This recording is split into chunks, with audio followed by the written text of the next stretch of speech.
I'd like you to give us an overview, in your own estimation, the performance of the ICT sector in the last 1 year, looking at the year 2023. What are the high points for you and what are the low points? Great intro question there. And yes, ICT is, I think, is becoming a powerhouse now for the nation of Nigeria. It's probably the only sector where we can sort of measure traction and see, real.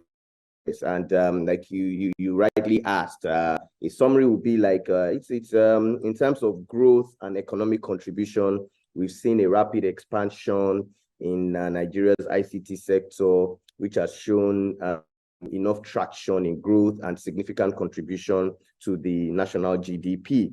And we've seen it through the mobile penetration. We've seen this through the internet penetration, as well as, some of these government initiatives, especially led by, the Minister of Communications and Digital Economy, closely followed by the NITDA, some of the initiatives they come up with during the year to boost that sector. And I think it's done really well. Then in terms of even tech hubs and the startups that we've seen the country has become a hub for, especially Lagos State has become a hub, for startups, Abuja as well, Port Harcourt as well, attracting both local and international investments. At least we've seen some of these foreign direct investments coming into some of these local, startups. That's by way of economic and the growth contribution. Let's then, if you look at it from the perspective of, infrastructure development, we've seen, in the telecom sector, we've seen substantial progress in, some of these telecoms infrastructure,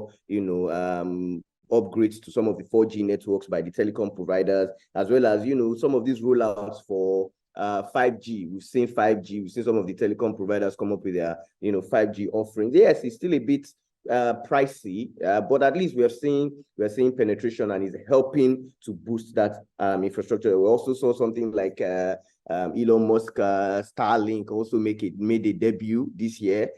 So for people that are in the rural areas that are, they can't get masts and all that, they can actually leverage, on that satellite communication as well, which has been licensed, obviously duly licensed by the federal government. And then obviously things like data centers and cloud computing, we've also seen, a lot of improvements in that. And then we've seen a lot of government initiatives. I'm sure as we go along, we'll talk about some of these government initiatives, from digital transformation to regulatory environment. Just last week, we just heard that in the year, some of these AI blockchain adoption policies were passed. Just last week, we saw that the CBN has unbanned, some of these activities of virtual asset providers.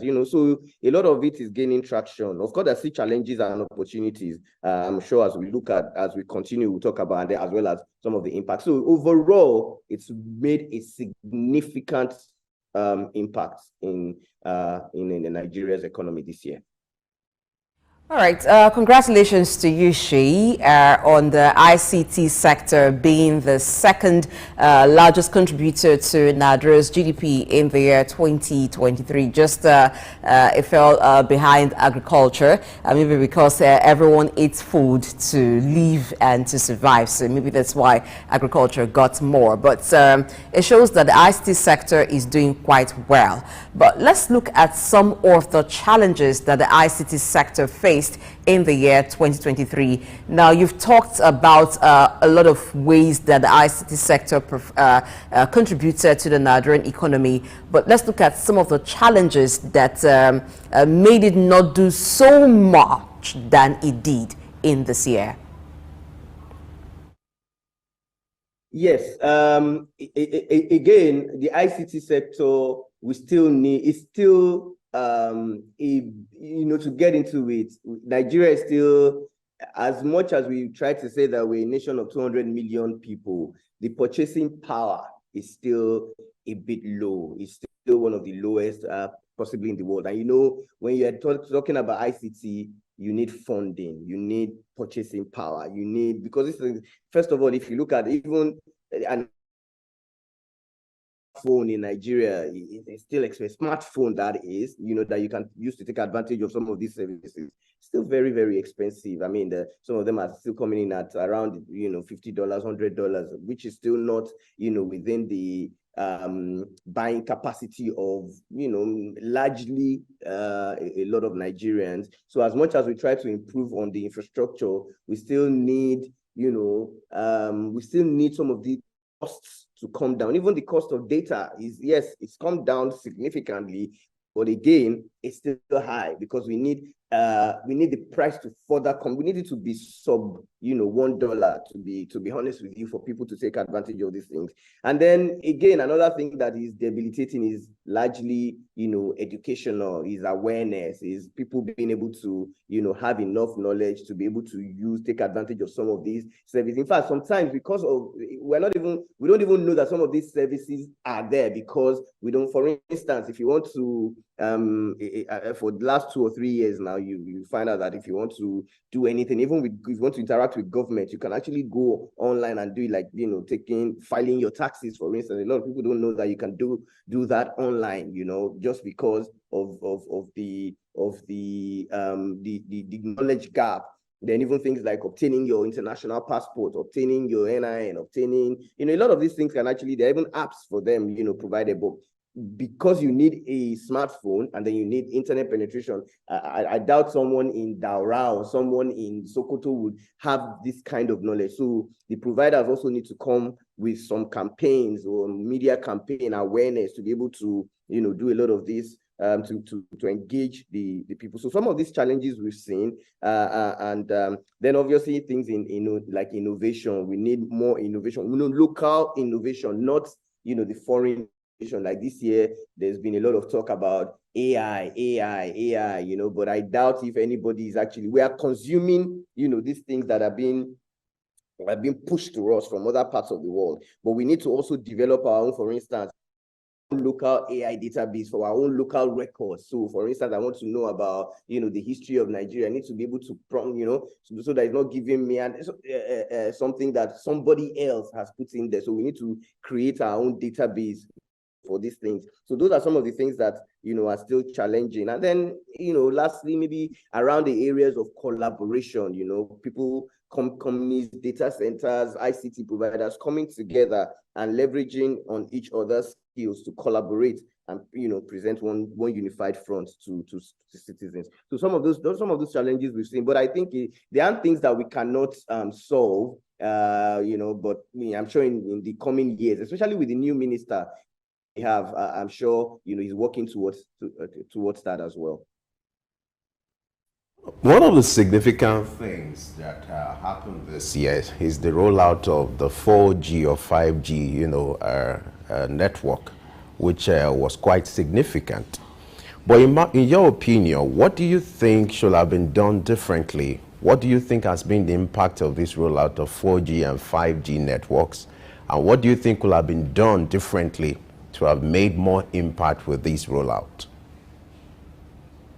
They could have involved a lot more of, the private sector, a lot more of the, the consumers to actually ask, okay, so what do you guys need? What do you want us to do? The infrastructure, you can't blame them because obviously, again, these things are very capital intensive, and a lot of these providers probably sought, foreign funding for it. So there was probably no room to interact with and engage with local participants to know exactly our pain points, to know exactly how the use cases to which we want to provide, put this. And as well, Nigeria is it's sort of like an exaggerated market. That means that if you bring in something that moves, it truly moves. And if you bring in something that it truly doesn't move. So when the adoption of 5G has been by and large low,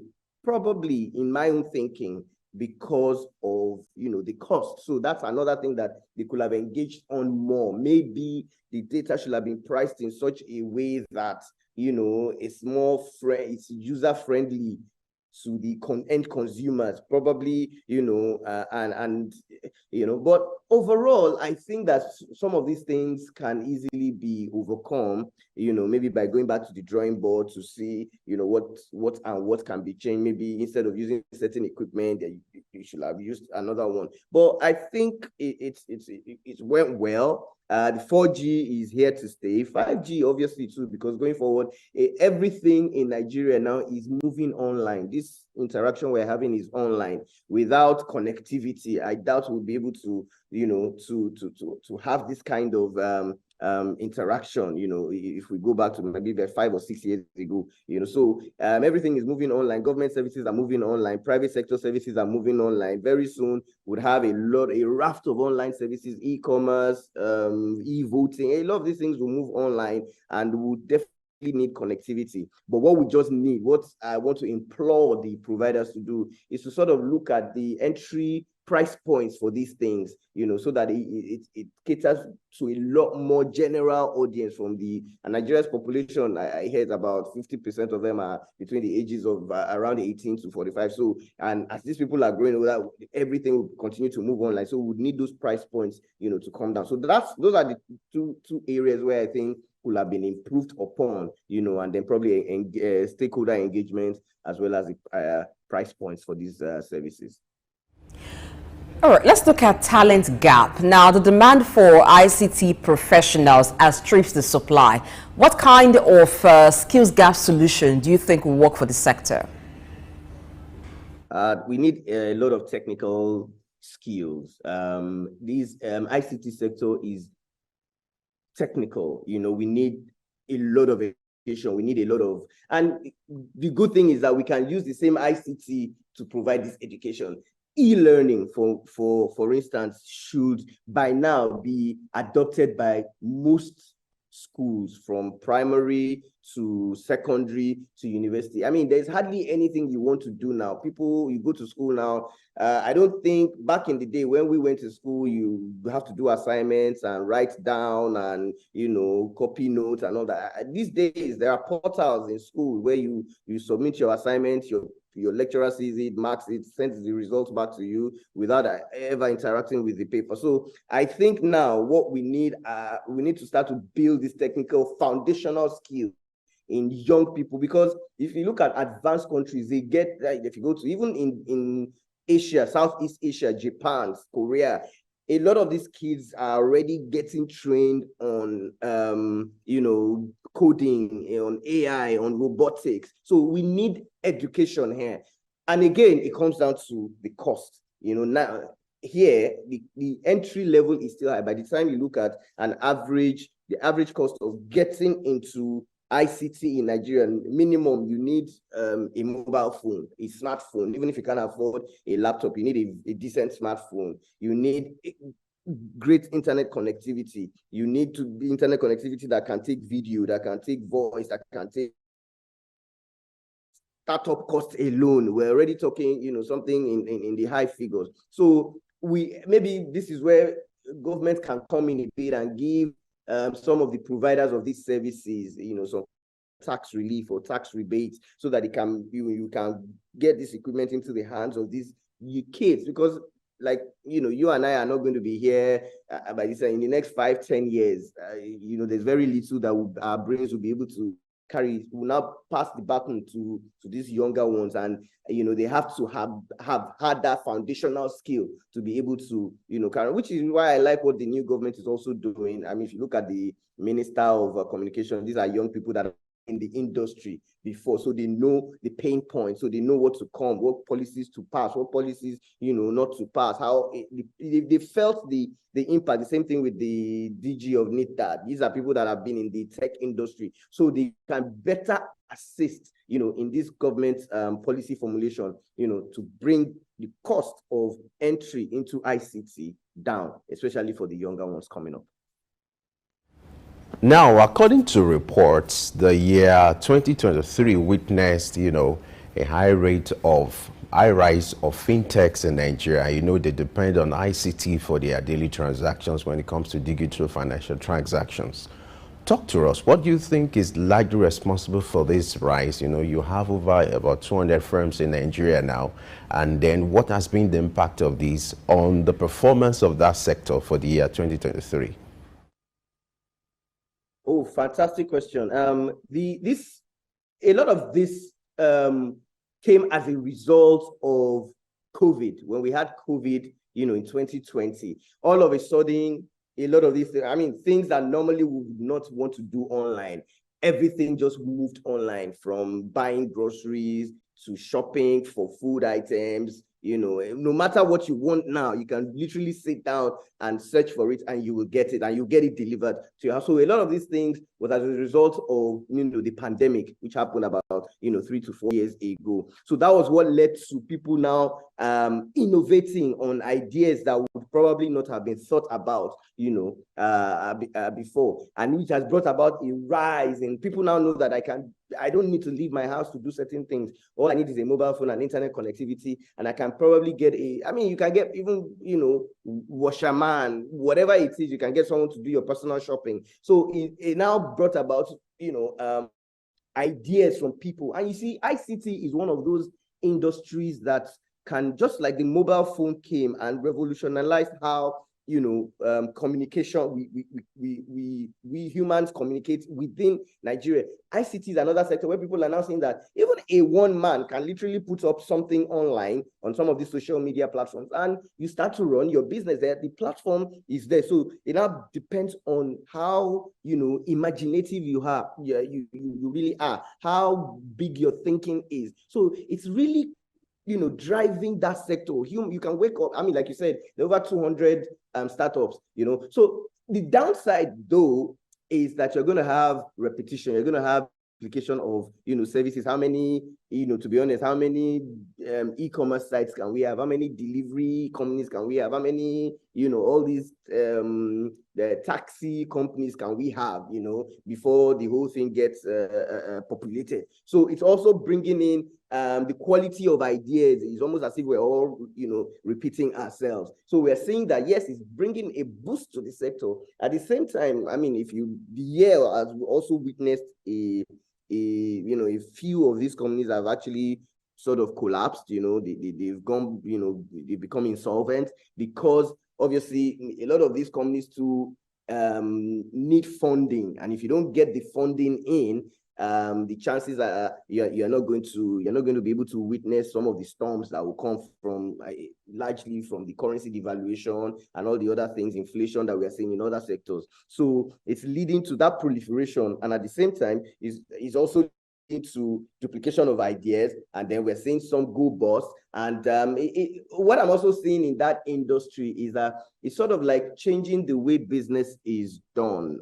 Back in the day when I was growing up, I was taught that when you want to do business, it's about, you know, bootstrapping, is about, you know, profits and loss. And a lot of people now say, well, they just think I can put up a website and do something and then, you know, raise funding and fund, you know, the business without having real traction, without having real customers, and I think I can, you know, survive. And you know, it's proving to be not so easy for a lot of people. So it's boosted, you know, the economy in real terms, but at the same time, we're also seeing some lazy ideas come up, which I think by 2024, we'll start to see, you know, real traction for the real companies that are actually, you know, generating that value, and they start reaping, you know, that value. Okay, let's have a kind of impact measurement. Now, the ICT sector provides support to other sectors, whether agriculture, sector education, and so on. But let's look at the effectiveness of the support provided. Banking sector, for instance, through fintech.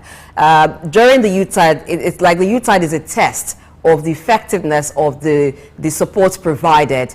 Transactions, and you find failed transactions happening a whole lot, even for apps developed, the quality of the apps. Yes, thank you for that question. I would not, the truth is, as much as we want to say ICT has impacted, yes, it has, but like we still have an ICT infrastructure deficit. we witnessed this. This is the second time we're witnessing it this year. We witnessed it at the beginning of the year too, when we had this cash crunch and everybody had to, and when I say cash crunch, like we couldn't get cash from the banks and everybody had to depend on transactions, digital transactions from banks and the fintechs. And we saw that the infrastructure could just not, absorb everybody. Everybody went on it and it basically just collapsed. You would have, out of every probably 10 transactions, you have 8 or 9 of them, failing. And then you have to now start dealing with customer service and all that. So we saw that it wasn't about the app, it was about the infrastructure that was powering it. It wasn't designed for, the kind of load that all of a sudden befell it. And it had to just collapse under that heavy weight, and it led to a lot of issues and problems and transaction failures and people not, and of course when you start having transaction failures, it starts to lead to things like, imagine you have an emergency and you quickly need to make payments and then you're not able to get your payments through, and because of that you cannot get drugs for somebody who is ill. So a lot of those things started happening, and we saw, if you go onto the social media pages of a lot of the fintechs and the banks, it was largely driven by people complaining and you losing money. And then number two, it also gave rise to, opportunity for people to defraud. So because people now knew that, the infrastructure was failing, so people started taking advantage of the system. They say, I've sent you go and do a transaction, someone claims to have sent you payment, only for you later to see that you've given the goods, obviously because thinking that it will come in at some point, then you find out later that the person defrauded you. Then and I also think one contributory factor to a lot of these things is this, like we call it jackpot syndrome. A lot of the technical people powering these fintechs and these banks, had to leave the country. And when you have skills like that, these are real skills that you can't teach in a day. So it's not like you just get somebody off the streets or somebody off the university and then plug them and then you tell them to take over from someone who's been doing it for 5, 6, 7 years. So a lot of these people left and there was no replacement for them across, it wasn't just across the financial services sector, even across the telecom sector, because sometimes even when you carry out transactions, you would not receive your alert until maybe midnight. And those were some of the other issues we found. It was largely due to people leaving, and it wasn't easy for some of these companies to quickly replace this tech. Like I said at the beginning, it's highly technical in nature. So you need people with, highly trained skills to be able to manage. So when you now have a lot of these people, maybe 50, 60% of these people living across the infrastructure, across the app building, across software development, across, a lot of these things that power the nation, you're going to have the issues that we have. So that's what we've seen across this period as well, where you go to some ATMs and you don't even, some of them don't even work. Some apps don't, during this holiday, you could hardly log into some of these fintech apps because people, the infrastructure again could not power it, and the people managing it had maybe, gone on holiday or what have you. So I think that we need to improve in that sector, which is why if you look at what the Minister of Communications and Digital Economy is doing now, he has his blueprint that he calls the training, the 3MTT, 3 million technical talent training, where we are now going to start training our own local people, and then you now start, once they understand it, I think it's starting with about 300,000 people first, and then when you train them, you now have these skills, and then they go into the industry to perfect it. I think that's a step in the right direction for the nation. Now, still talking about the impact assessment for 2023, what do you think has been the impact of cloud computing and artificial intelligence, in the year 2023, and what do you foresee will be the trend in the coming year now that AI is the order of the day? Good. Cloud computing, in fact, without cloud computing, there would be no AI that we have, because AI is largely driven by a large set of data. So for you to train AI, or like a human being, you see, the truth is, when you look at the way a human being learns and the way AI learns, a human being can see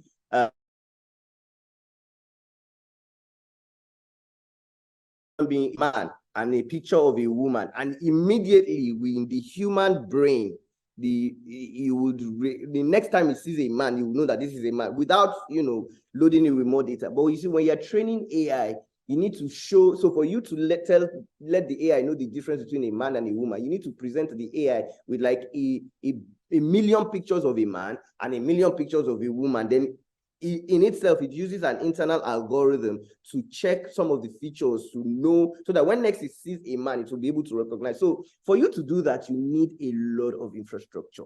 You need a lot of data. You need a lot of, GPUs, what they call graphics accelerators. Now, this is also where I think in Africa we are lagging, because we do not have this kind of infrastructure. If you want to train an AI, now you probably depend on a foreign outfit.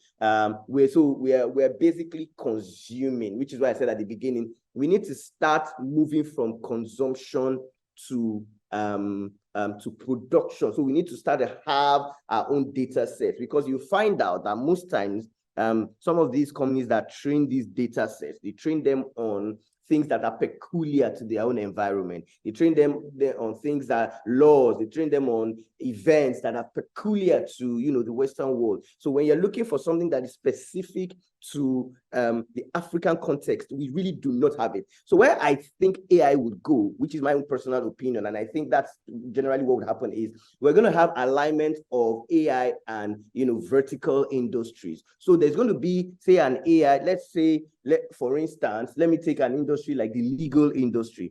A lot of people do not even know the law of the land. They don't know the laws of the land. They don't know the laws as it pertains to them. And that's because there isn't a there isn't a website, there isn't a place where I can go now and say, look, what is my right to, say, for instance, I'm driving and an FRSC man stops me and starts asking me for my driver's license or something. I don't even know whether it is legal for him to demand for that. Now, where I think AI would go is somebody maybe that is very good in AI, probably a technical person, would merge it with someone in the legal industry and say, look, let's codify all the laws of the land, and then we codify it and get all that data and train an AI algorithm that will just simply present me with a chatbot where, for instance, I can just quickly query, what is my right for XYZ, or I want to open a company. Okay, what do I need to open a company? How long will it take? So a lot of these things would happen as we go forward. So we're going to see alignment of